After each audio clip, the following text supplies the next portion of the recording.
সারা রাজ্যেই আমাদের disaster management মিটিগেশনের জন্য একটা কীভাবে আমরা তৈরি আছি সেটাকে দেখার জন্য একটা মক এক্সারসাইজ পালন করা হয়েছে এবং সেটা করা হয়েছে বেসিক্যালি আমাদের গভর্নমেন্ট অফ ত্রিপুরা রেভিনিউ ডিপার্টমেন্টের নির্দেশ অনুযায়ী। এবং ওনারা আজকের দিনটাকে সারা রাজ্যেই বিভিন্ন স্থানে মক এক্সারসাইজের বিভিন্ন লোকেশন ওনারা ঠিক করে দিয়েছিলেন। মক এক্সারসাইজটা আপনারা জানেন বেসিক্যালি হচ্ছে আমরা নিজেদেরকে কতটুকু প্রিপেয়ার করতে পেরেছি যে যখন অ্যাকচুয়ালি রিয়েল টাইম কোনো ডিজাস্টার হবে, সেটা আর্থকুয়েকই হোক, ফ্লাড হোক, বা যে কোনো ধরনের ম্যানমেড ডিজাস্টার হতে পারে, কোনো নাশকতামূলক কাজের জন্য কোনোখানে ডিজাস্টার হলো, ডিজাস্টার লাইক সিচুয়েশন তৈরি হলো, সেই জায়গাতে আমরা প্রশাসন এবং প্রশাসনের সাথে জড়িত বিভিন্ন রাজ্য সরকারের যেসব দপ্তর আছে এবং জনসাধারণ আমরা মিলিতভাবে কতটুকুভাবে তৈরি রেখেছি নিজেদেরকে সেই ধরনের পরিস্থিতিকে মোকাবেলা করার জন্য, সেটাকে একটু যাচাই করে নেওয়া হচ্ছে মক এক্সারসাইজের মুখ্য উদ্দেশ্য। এই মক এক্সারসাইজের মুখ্য উদ্দেশ্য আরেকটা হচ্ছে প্রতিটা জনসাধারণ এবং প্রতিটা রাজ্য সরকারের কর্মচারী আমরা যাতে প্রত্যেকেই নিজেদের ডিউটিস এবং রেসপন্সিবিলিটিস মানে ডিজাস্টার ম্যানেজমেন্টের ব্যাপারে আমরা কতটুকু আমাদের রেসপন্সিবিলিটি নিয়ে আমরা অবগত আছি, কতটুকু আমাদের কি কি ডিউটি আছে সেটা আমরা কিভাবে পালন করতে পারবো সেটা সম্পর্কে সম্যক ধারণা রাখা এবং সেটাকে চর্চার মধ্যে রাখাটা হচ্ছে মক এক্সারসাইজের একটা মুখ্য উদ্দেশ্য। তো যাই হোক, আমরা আজকে সিপাহীজলা ডিস্ট্রিক্টে এই মক এক্সারসাইজটা আমরা করেছি, যেটা ছিল টোটালি আর্থকুয়েক বেসড, যার জন্যে এখানে 5টা লোকেশন আমরা আগে থেকে ঠিক করে রেখেছিলাম যে কোথায় কোথায় সেই ধরনের আর্থকুয়েক হলে পরে, ভূমিকম্প হলে পরে কোথায় কোথায় কী ধরনের ক্ষতি হতে পারে। এই মক এক্সারসাইজটা অ্যাকচুয়ালি আমাদের যেহেতু এটা রেভিনিউ ডিপার্টমেন্টের তরফ থেকে করা হয়েছে, তো স্বাভাবিকভাবে এটা ডিস্ট্রিক্ট ম্যাজিস্ট্রেটের অফিসে এটা মুখ্য ভূমিকা পালন করেছে এবং সেই মুখ্য ভূমিকায় ছিলেন আমাদের এডিএম পিপি ম্যাডাম, যিনি ইনসিডেন্ট কমান্ডার হিসেবে কাজ করেছেন, মিসেস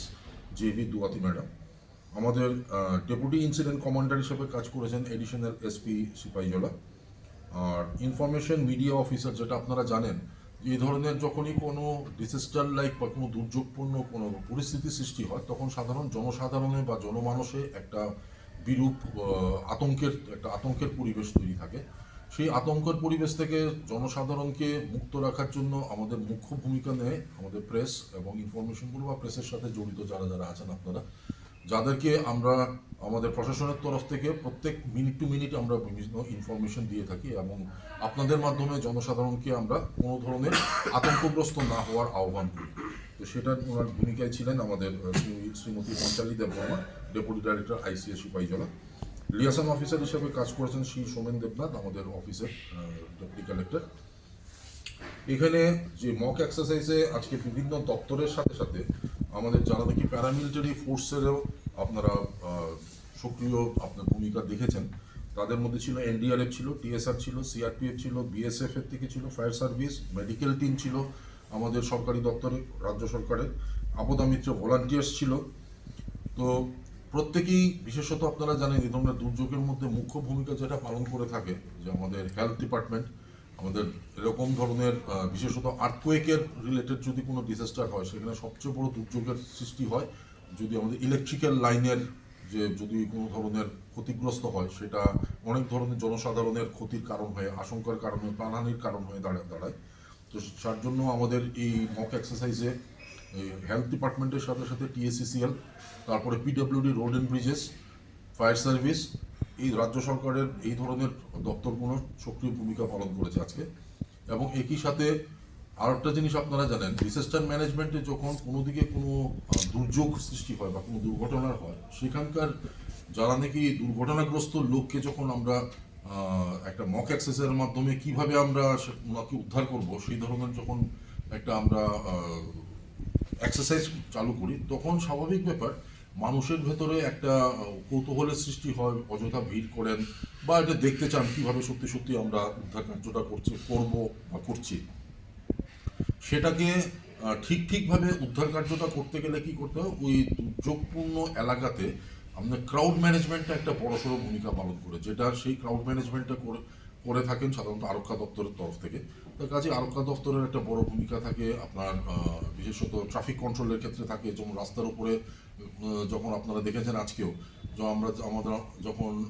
এই জায়গাতে একটা গাছ আমরা রেখেছিলাম রাস্তার উপরে, ন্যাশনাল হাইওয়ের উপরে, স্বাভাবিক ব্যাপার, যখন নর্মাল ট্রাফিক মুভমেন্টটা একটা ব্যাহত হয়েছে, তো স্বাভাবিক চারদিকে একটা ইয়ের সৃষ্টি হয়,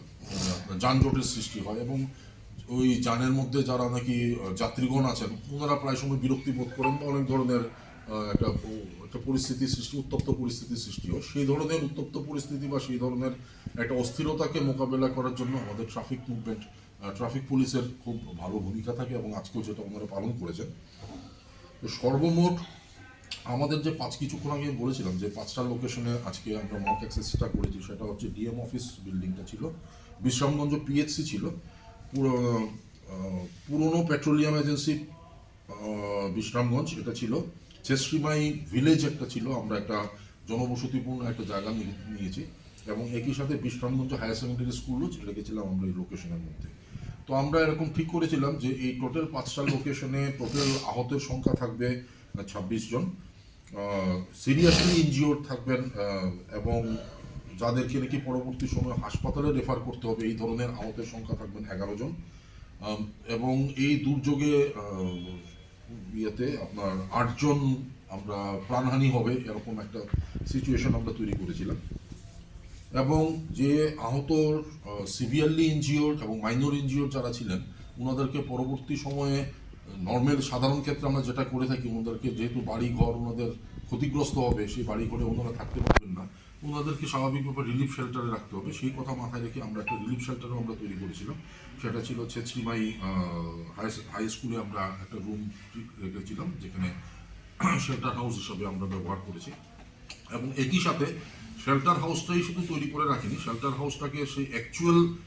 শেল্টার হাউস যেরকম হয়ে থাকে, যে বেসিক ইমিউনিটিস দেওয়া, জল, পানি, তারপরে খাদ্য, এগুলোও আমরা সেখানে ইয়ে করেছি, প্রোভাইড করেছি যারা নাকি আহত, যারা ভূমিকা পালন করেছেন ওদেরকে।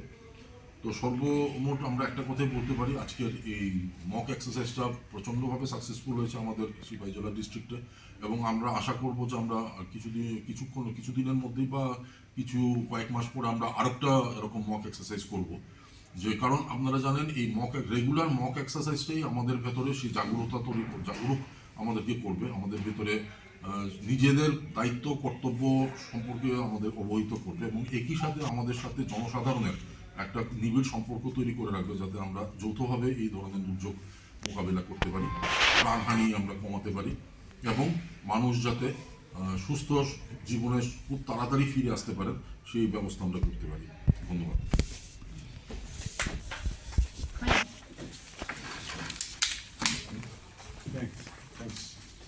Thanks.